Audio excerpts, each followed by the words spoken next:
వల్ల నా గొంతు పోతుంది. నీ వల్ల నాకు తలనొప్పి వస్తుంది, గొంతు పోతుంది,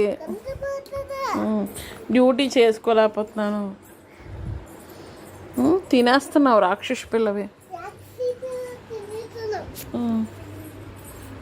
బయటికి వెళ్ళిపో. అయితే ఏసీ వెయ్యు. మరి ఏం చేస్తావు? మరి డ్యూటీ ఎవరు చేస్తారు? డబ్బులు ఎవరు తెస్తారు?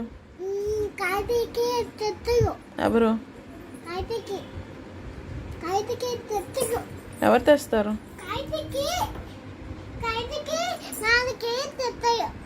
ఎవరు ఎవరు తెస్తారా? మరి అమ్మ